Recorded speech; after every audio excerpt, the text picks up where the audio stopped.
ગુજરાત રાજ્ય યોગ બોર્ડ દ્વારા તીર્થક્ષેત્ર ચાણોદ ખાતે યોગ સંવાદ કાર્યક્રમ યોજાયો, જેમાં યોગ સાધકો, વિદ્યાર્થીઓ તેમજ નગરજનો મોટી સંખ્યામાં ઉત્સાહભેર જોડાયા હતા. ગુજરાત રાજ્ય યોગ બોર્ડ વડોદરા યોગ પરિવાર દ્વારા 2026 કોમન યોગ પ્રોટોકોલ અંતર્ગત યોગ સંવાદ કાર્યક્રમનો ડભોઈ તાલુકા દક્ષિણ પ્રયાગ તીર્થક્ષેત્ર ચાણોદ ખાતે રમણીય વાતાવરણમાં સ્થિત શ્રી જ્ઞાન સાધના આશ્રમ ખાતે આયોજિત કરવામાં આવ્યું હતું. કાર્યક્રમમાં ઝોન કોઓર્ડિનેટર રાજેશભાઈ પંચાલે હાજરી રહી યોગના માધ્યમથી હેલ્થ, વેલ્થ અને હેપીનેસ આપણે સફળતાથી પ્રાપ્ત કરી શકીએ છીએ અને વૈજ્ઞાનિક ધોરણે આપણે આપણું જીવન જીવી શકીએ છીએ, તો યોગ કરીને અને નિરોગી રહીએ નું જણાવ્યું હતું.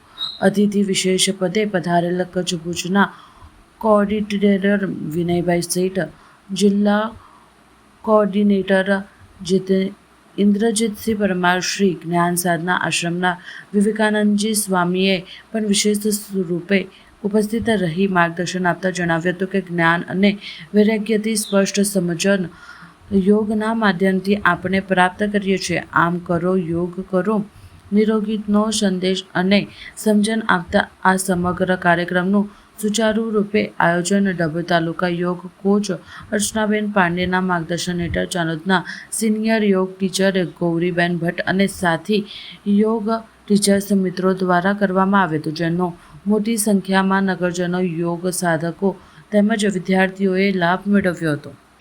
ગુજરાત રાજ્ય યોગ બોર્ડ દ્વારા આજે અમારા વડોદરા જિલ્લાના ગ્રામ્ય વિસ્તારના ડભોઈ તાલુકાના ચાણોદ ગામે યોગ સંવાદ કાર્યક્રમનું આયોજન કરવામાં આવ્યું.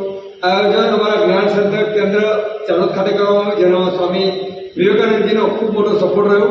આ કાર્યક્રમમાં આજે લગભગ મોટી સંખ્યામાં 150થી વધુ ભાઈ બહેનો જોડાયા.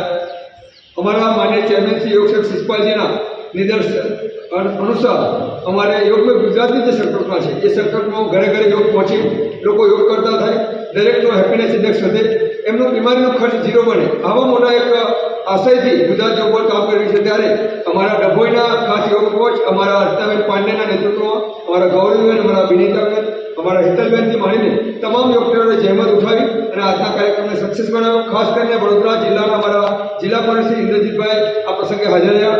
ખાસ અમારા કચ્છથી અમારા વિજયભાઈ શેઠ, કે જેઓ અમારા કચ્છના જિલ્લા કોર્ડિનેટર છે, એઓ એમની પત્ની સાથે હાજર રહી અને અમને માર્ગદર્શન આપ્યું.